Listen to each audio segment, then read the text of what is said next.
Hi, everybody. It is me, DelusionDispeller, back to have another live chat with you. And today we're going to be talking about Matthew chapter 8 from the Bible. I went to a church today for a little while. One thing I found out is that as I'm getting older, um, I'm unable to sit through lengthy church services like I used to be. I need to move all the time. And maybe that's not just age. It's kind of like I'm used to being physically fit and, physically moving. So sitting through a church service is very, very difficult for me. I do the best I can. I also get very short of breath and panicky. So I end up having to leave early, which happened today. Anyway, I want to show you a couple new things I have. I have a birthday coming up on Friday, and my wonderful husband bought me this beautiful, awesome, which the cat absolutely loves, obviously. That is my new chair. It's one of those, they have some with arms on them called butterfly chairs, and this one doesn't have arms, but it is super, super comfy. And I was going to sit there, but obviously the cat thinks it's hers, so I'm not sure she will let me sit with her. But in the meantime, I also got this. I bought this for myself. It's a phone, new flip phone. I showed you the back of it, sorry. Right here, new flip phone. Very nice, big numbers, bright numbers. It lights up, I think, and it's super cool. And it's going to eliminate me doing naughty things like texting and driving and talking and driving, because for some reason I'm not as anxious to grab it, even if it vibrates. So I will just leave it be and drive. I already got a ticket last week for talking to my mom. The one time I decide to talk to my mom, I end up being pulled over by a police officer and charged a $75 fine. So, yeah, that's where my paycheck went. Michi, can you scoot over and let me have some room here, girl? It's kind of my chair, but I don't mind sharing. But we're going to talk about Matthew chapter 5 today. I'm going to read it. And as always, I will be making comments in between. Quick disclaimer, these are my views, mine and mine alone, based on my relationship with my God.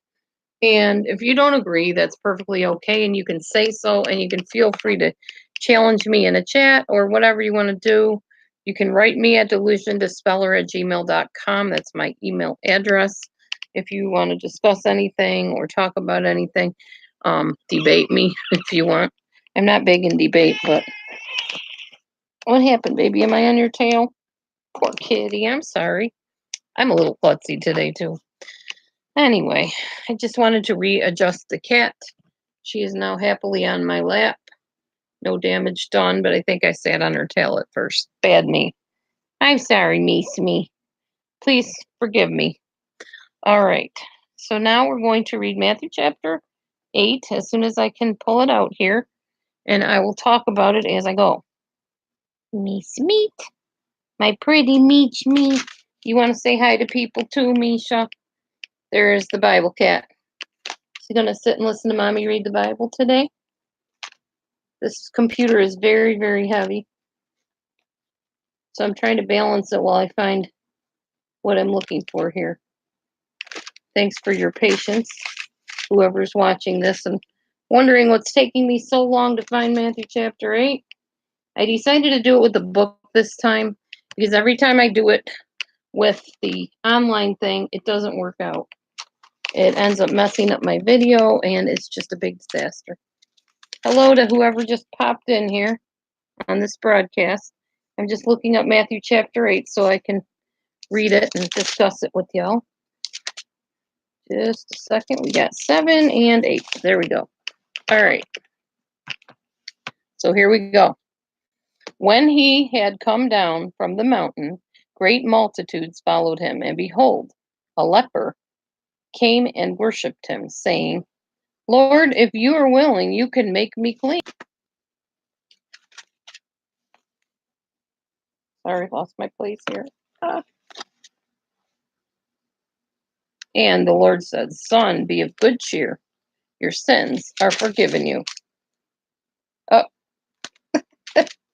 guess what I just did? I read part of one verse and part of another. Forgive that. Okay. He had come down from the mountain. Great multitudes followed him, and behold, a leper came and worshipped him, saying, Lord, if you are willing, you can make me clean. Verse 3. Then Jesus put out his hand and touched him, saying, I am willing, be cleansed. Immediately his leprosy was cleansed. And Jesus said to him, See that you tell no one, but go your way, show yourself to the priest, and offer the gift that Moses commanded as a testimony to them. Now, when Jesus had entered Capernaum, a centurion came to him, pleading with him, saying, Lord, my servant is lying at home, paralyzed, dreadfully tormented. Hold on, I'm going to fix my chat here. There we go. Dreadfully tormented. Jesus said to him, I will come and heal him. The centurion answered and said, Lord, I am not worthy that you should come under my roof, but only speak the word, and my servant will be healed. For I also am a man under authority, having soldiers under me. And I say to this one, Go, and he goes. And to another, Come, and he comes. And to my servant, Do this, and he does it. When Jesus heard it, he marveled and said to those who followed, Assuredly I say to you, I have not found such great faith, not even in Israel.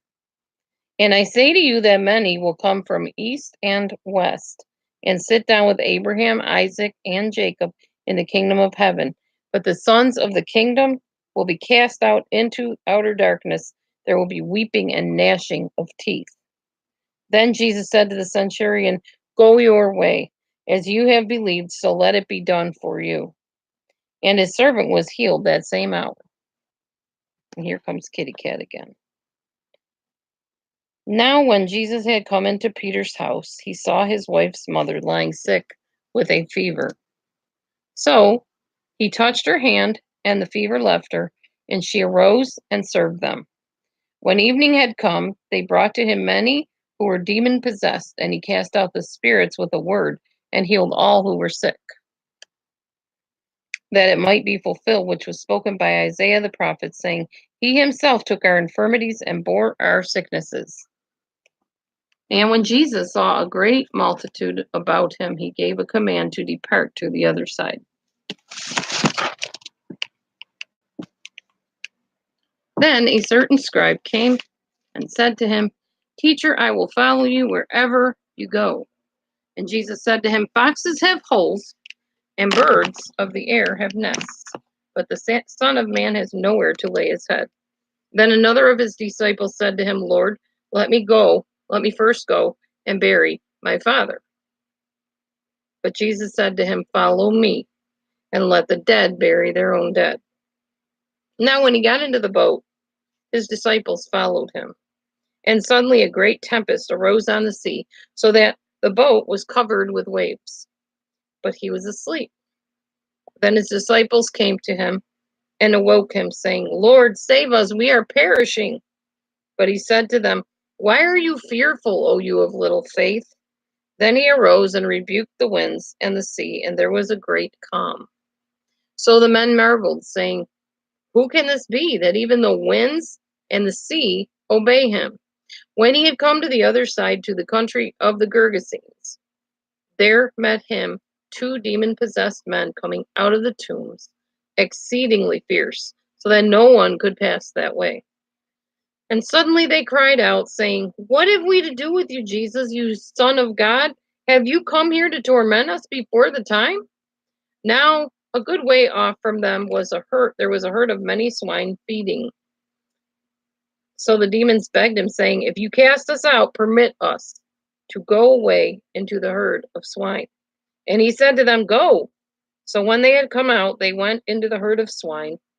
And suddenly the whole herd of swine ran violently down the steep place into the sea and perished in the water. Then those who kept them fled, and they went away into the city and told everything, including what had happened to the demon-possessed men. And behold, the whole city came out to meet Jesus, and when they saw him, they begged him to depart from their region. Okay, so let's go back over more of what I just read in a bit of depth here.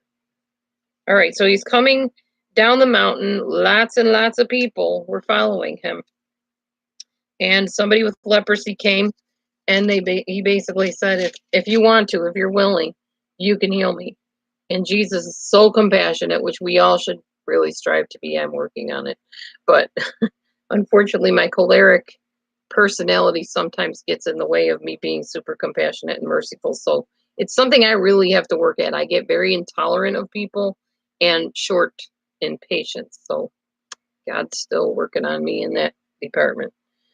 So Jesus looked at him and said, I am willing, be cleansed. He wanted him free. He wanted him whole. He wants all of us whole and free and not full of ourselves. Like I told you, I just a minute ago that I struggle with. He wants us free of ourselves, free of that. You know, it's interesting that this verse is here because today I woke up, I got ready to start my day. My husband's at work. And I turned on Stephen Furtick. He's one of my favorite preachers. I like Michael Todd also.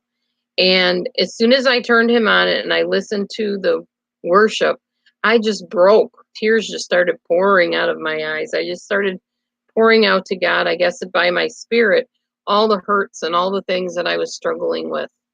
And I heard a voice say, go to church. And he told me a certain church to go to. So I went there and I sat there and I didn't really know anybody. So I was just kind of sitting, looking around.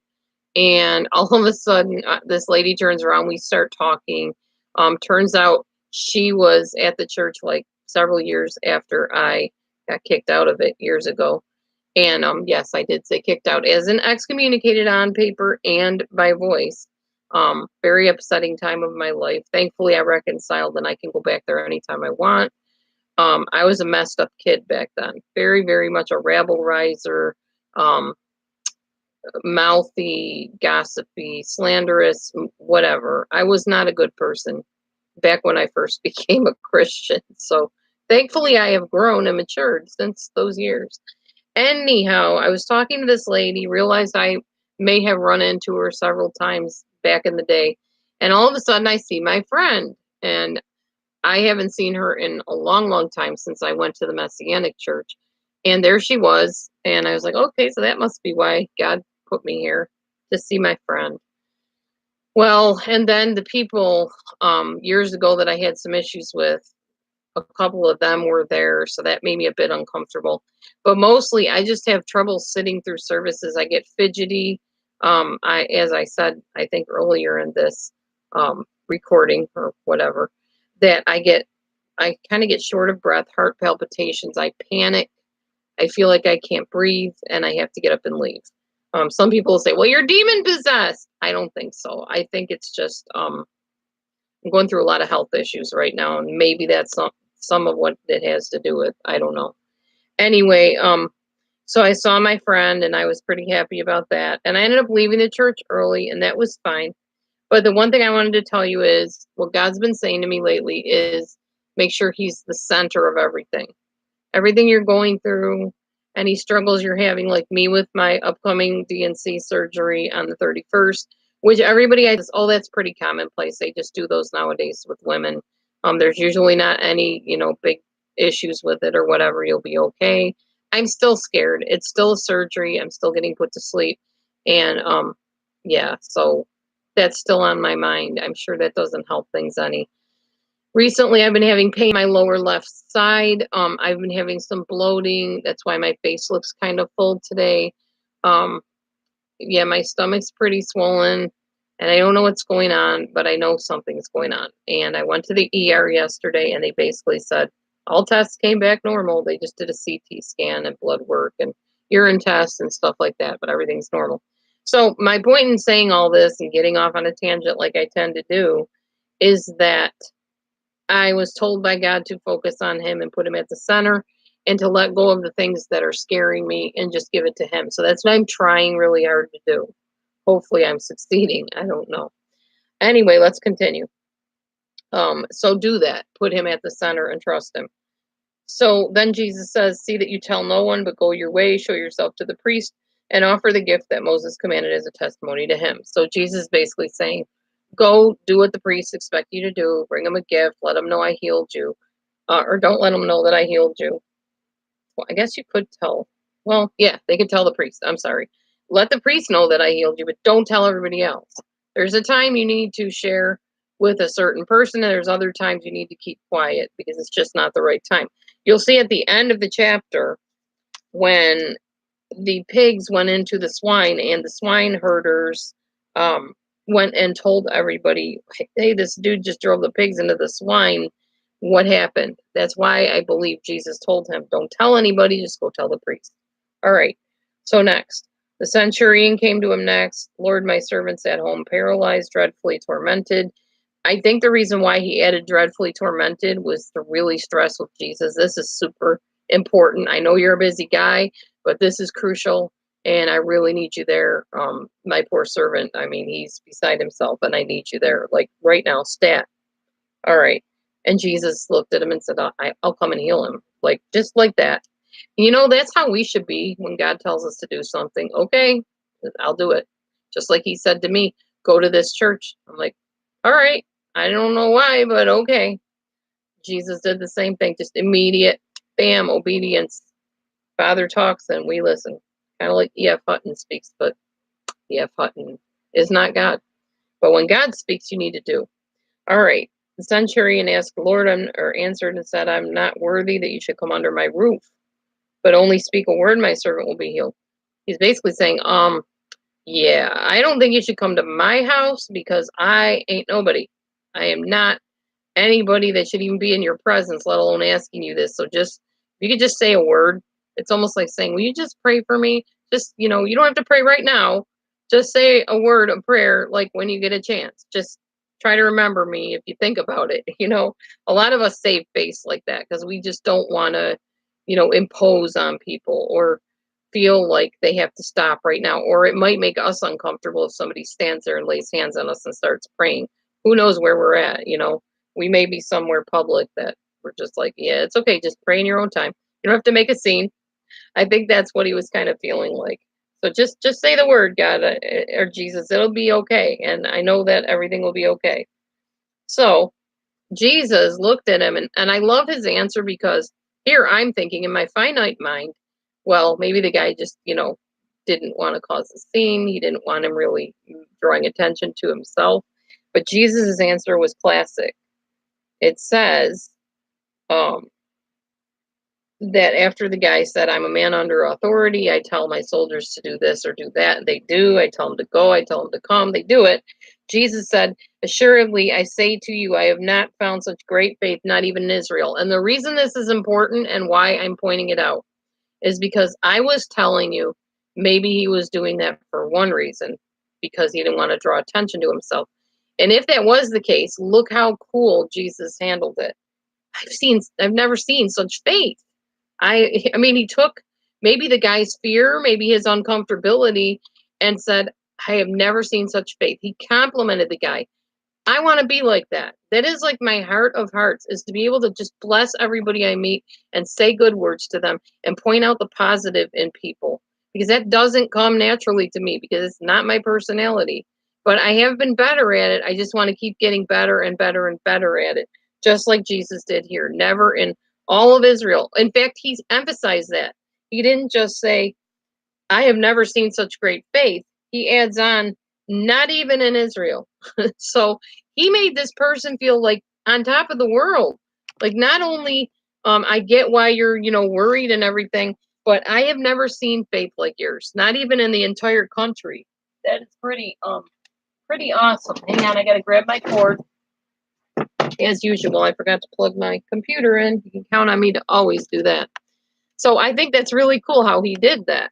Just basically bolstered that person's confidence like sky high. He's like the best complimenter. If Jesus ever compliments you, you know you've been complimented. All right. Let's see, where are we now? And I say to you that many will come from east and west and sit down with Abraham, Isaac, and Jacob in the kingdom of heaven. But the sons of the kingdom will be cast out into outer darkness, that will be weeping and gnashing of teeth. Okay, so why did he tell him this?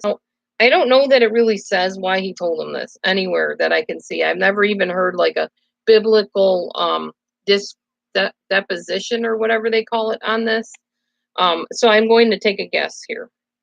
So he just got done telling him, you got like awesome faith. I've never seen this before. Even in the entire country, I've never seen this. Then he right away goes into what I thought was a change of subject. And I say to you that many will come from east to west. But the reason or east and west, the reason I think it's not a change of subject is because he said, and I say to you, meaning he was continuing his thought. I haven't found faith like this even in all of Israel. And I say to you, so in other words, this is incredible. You just impressed me with your faith. And there's going to be tons of people that come from all over. They're going to sit down with the greats, with the big wigs, like I don't know who you follow, Billy Graham, or I can't remember the other pastors' names, but Joyce Meyer, like the big people. They're going to sit down with these big people, but they're going to be cast out. There's going to be gnashing of teeth and weeping and sadness. They're not even going to be allowed in heaven. They're going to be they're not going to be accepted. So I think the reason he said that was to further emphasize the compliment he just gave this person and the knowledge he just implanted and imparted to him, that your faith is what's going to get you through. Your faith is what is going to bring about your healing and the deliverances in your life. Your faith.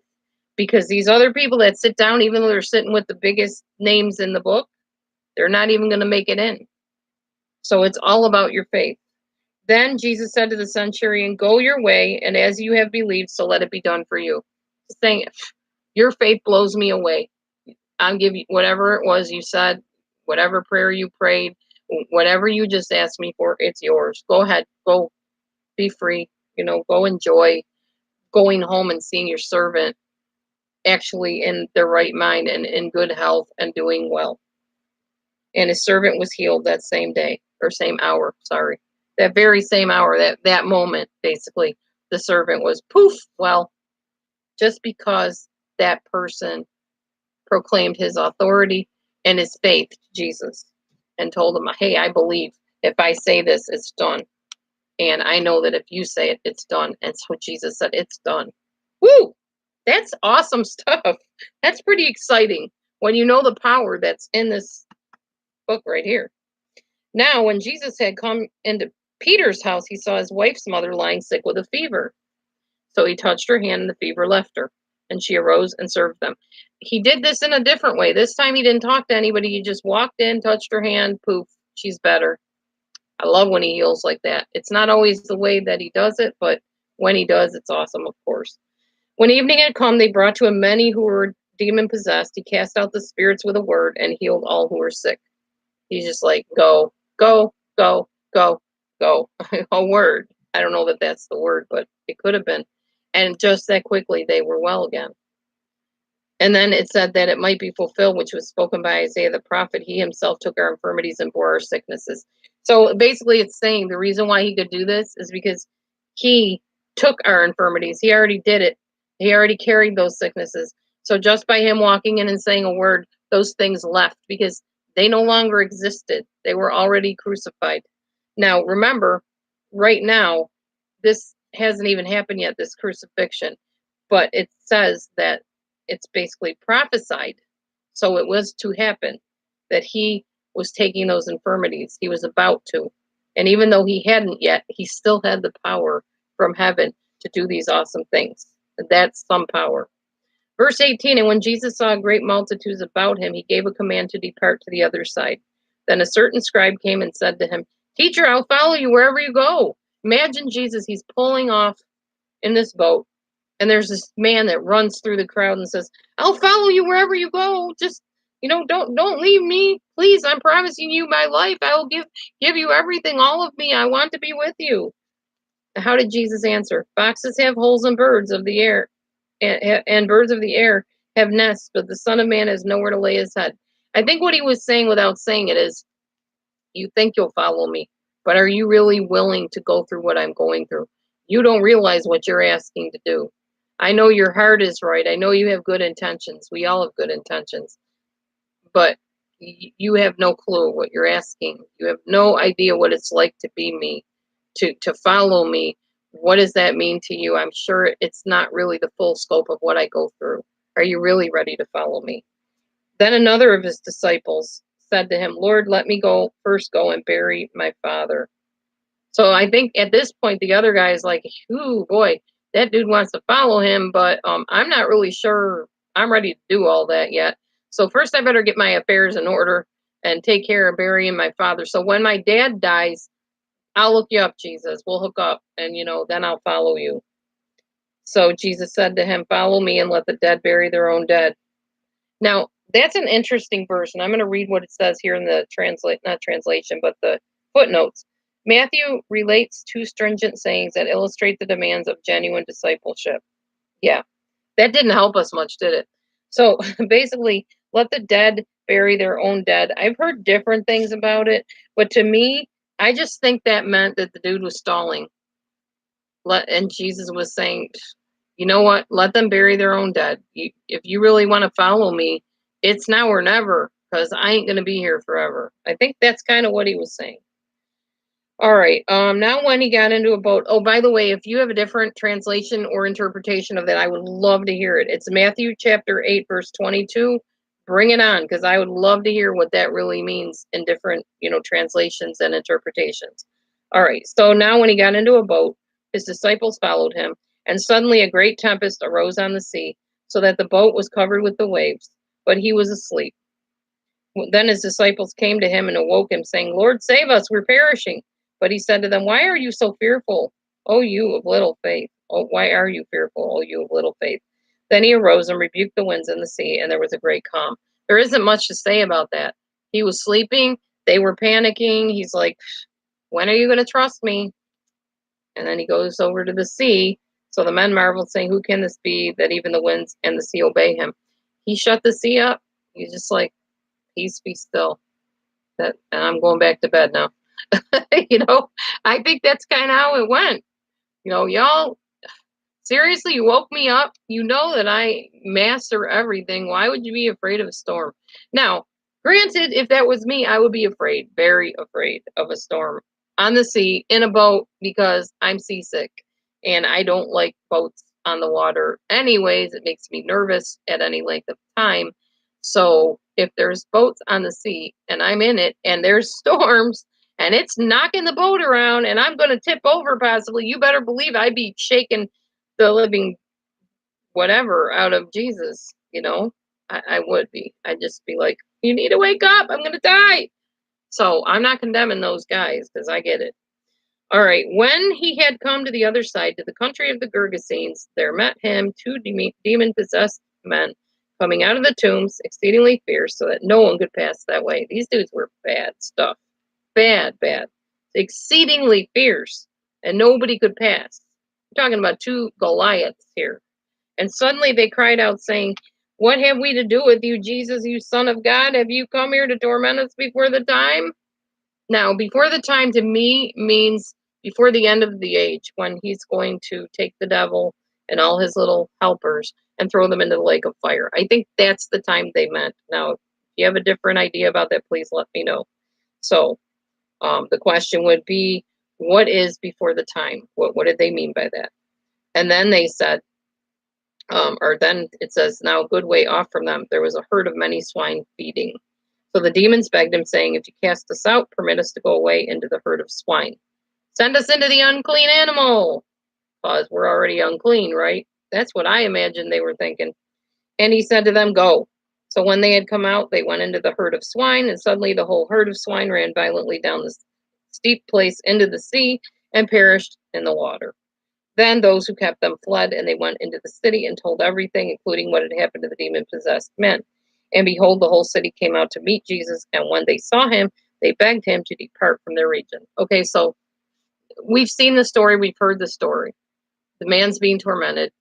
Jesus casts the pig out into the swine. They go into the swine run over the cliff and drown, because they are unclean animals. And I believe that there wasn't a big deal maybe for unclean animals to drown. Who knows? I mean, I think it's a sad story that pigs had to die because of stupid demons, but if a demon gets in you and you're that tormented, I guess it could kill you. Not something to play with. And then the guys that kept those pigs went back to everybody and said, whoa, let me tell you this story. This guy came, he was you know, whatever, you know the rest of it.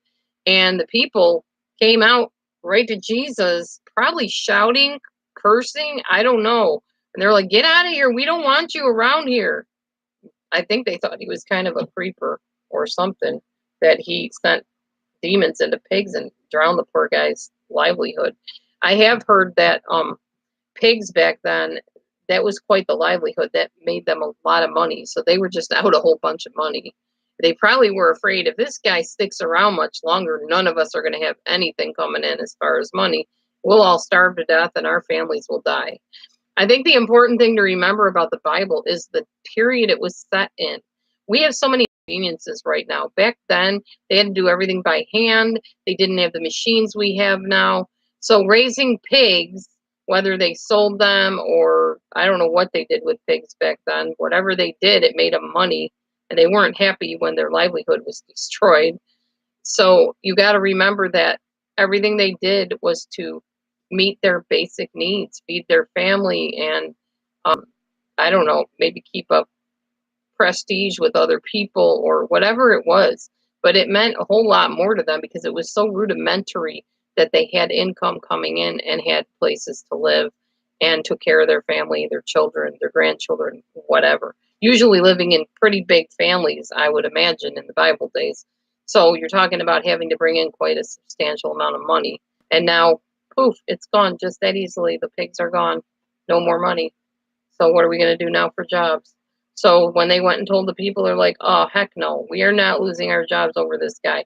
You need to go find somewhere else to do your little hocus pocus, sir, because it's not going to happen around here. Anyway, interesting story for sure. Not a whole lot of life application in that particular verse, at least for me. I don't eat pig. It's an unclean animal, and I believe in a lot of the Jewish laws anyway, as far as where they apply in my life. I have stopped eating all meat except fish. And my justification for that, Jesus ate fish. So obviously he didn't have an issue with it. Now, yes, there's a video online where the fish swims into the guy's hand and it's so cute and whatever.